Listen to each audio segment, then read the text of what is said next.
Eh, Saludos a todas las personas presentes. El día de hoy nuestro grupo va a presentar la actividad grafite relacionada con el conflicto ecológico distributivo del Love Canal. Para dar inicio a nuestro análisis, le paso la palabra al compañero Wilber Leitón para que proceda con lo correspondiente al paso 1 del análisis grafite. Muchas gracias, Manrique. Bueno, en el siguiente slide podemos ver con respecto a las coordenadas. Love Canal es el nombre de un vertedero de desechos ubicado en las cataratas del Niágara, en Nueva York, y las coordenadas son las que se muestran en la pantalla.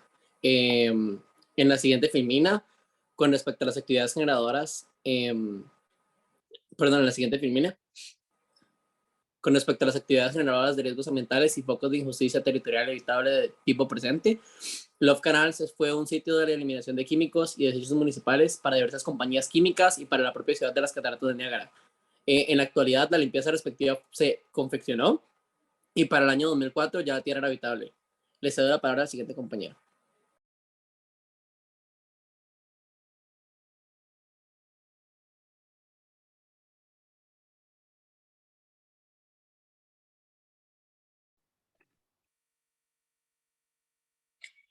Para el paso número 2, que sería la recogida de datos sociales y ambientales y la elaboración del mapa, lo vamos a dividir por 3 capas, empezando con la primera capa.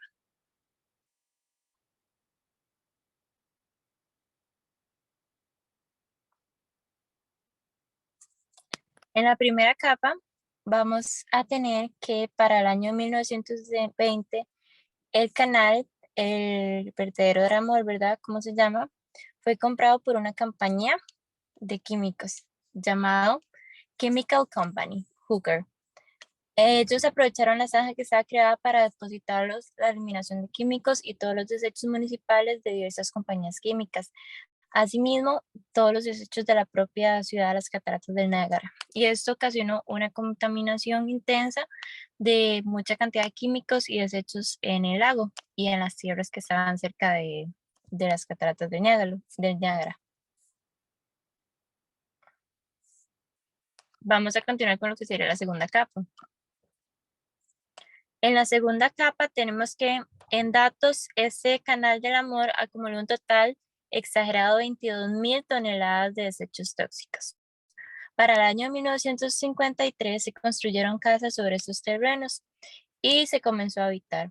Básicamente que antes de poder pues habitar este lugar simplemente lo que hicieron fue tirarle un poco de tierra encima, taparlo y ya según los dueños de este lugar, ya ese lugar era habitable. Fue habitado por más de unas 100 familias y hasta una escuela.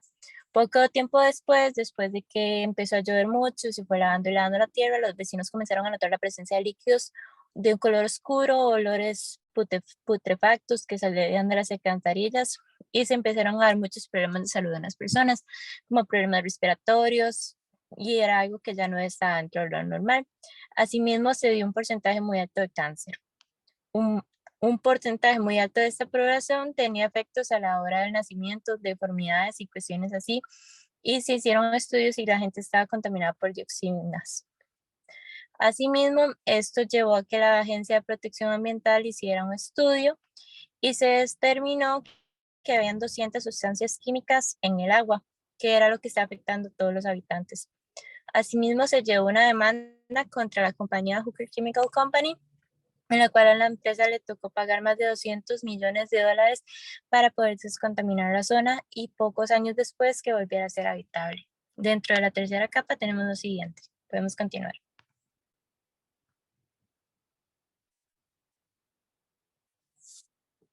Esto es una foto real, totalmente real, tomada de la zona.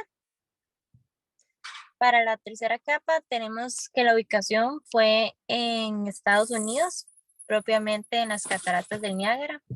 La población era una población urbana y fueron afectadas 6.000 personas. Los grupos que se movilizaron, por decirlo así, fueron organizaciones sociales locales, ciudadanos, todos los vecinos y muchas organizaciones de mujeres. Dentro de los impactos socioeconómicos tenemos que fue sumamente visible el desalojo, la expropiación de tierra, el deterioro del paisaje y la pérdida de sentido de identidad del lugar. Asimismo, impactos específicos en las mujeres y en los niños, en las poblaciones más vulnerables, por decirlo así. Le paso la palabra a mi siguiente compañero.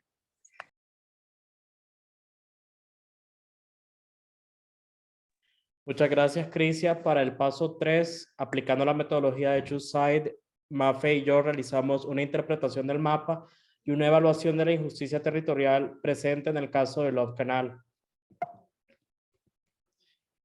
Las evaluaciones que realizamos sobre la injusticia dan como resultado que al analizar la actividad grafite de Love Canal, se demuestra que es una actividad grafite existente en contraposición a una actividad grafite nueva con un profundo anclaje sobre la actividad económica y social de Love Canal. Es decir, la actividad grafite llegó a representar tanto para la comunidad que básicamente se convirtió en una parte del status quo de Love Canal, incluyendo todo el daño ambiental que esto generó y el impacto social que realizó.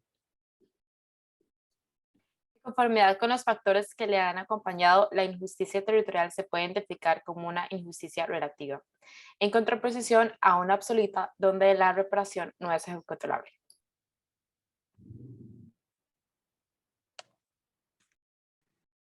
En el mismo orden, procederíamos entonces con el paso 4 del análisis grafite, que se corresponde al diálogo con los responsables de la toma de decisiones y con la sociedad civil.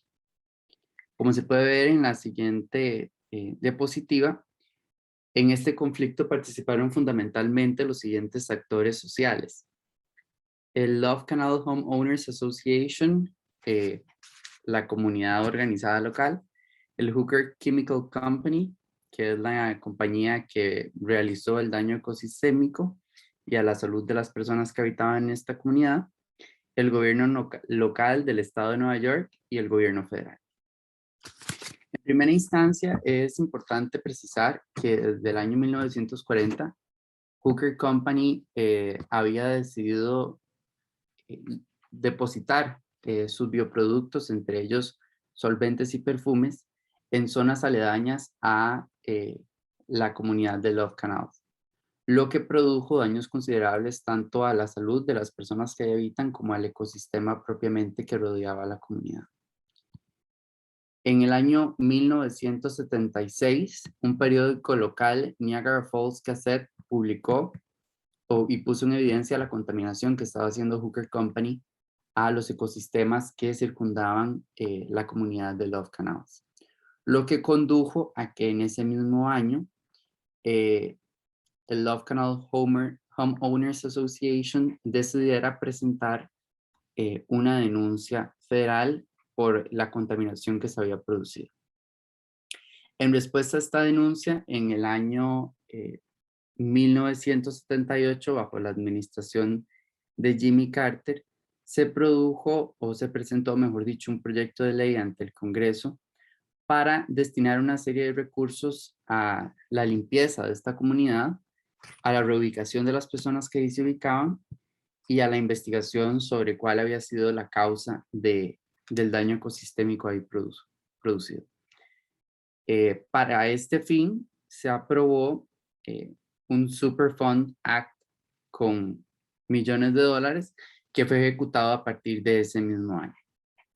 En el año 1979, el Environmental Protection Agency, que es una agencia federal, realizó exámenes de sangre y arribó a la conclusión de que los habitantes de la comunidad presentaban índices superiores a los promedios en materia de leucemia y daño cromosómico.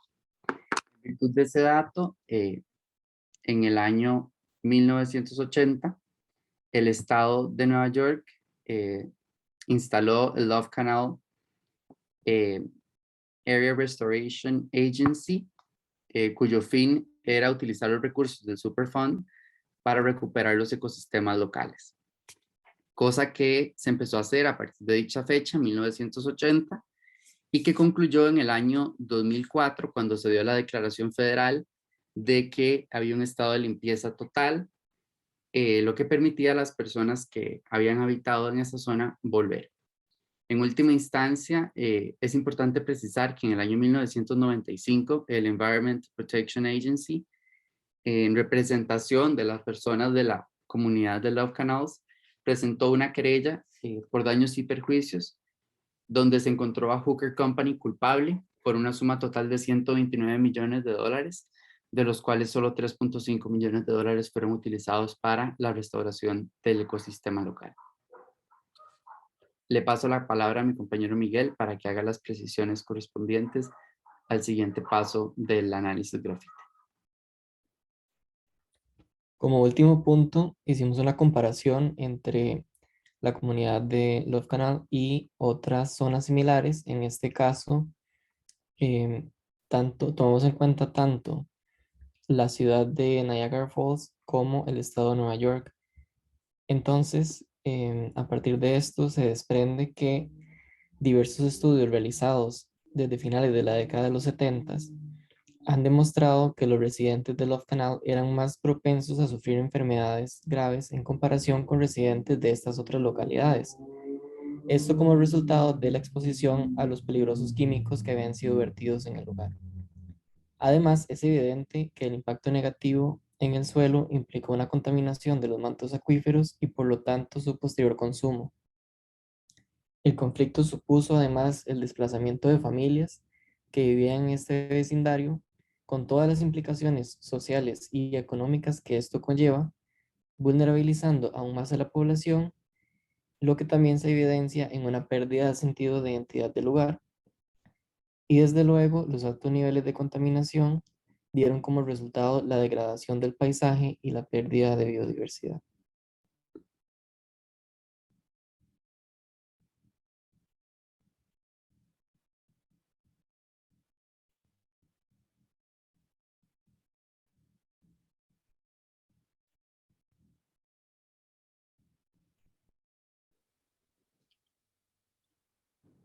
Con esto concluimos el análisis graffiti de nuestro grupo del conflicto relacionado a los Love Canals en la comunidad de Niagara Falls en el estado de Nueva York. Muchas gracias.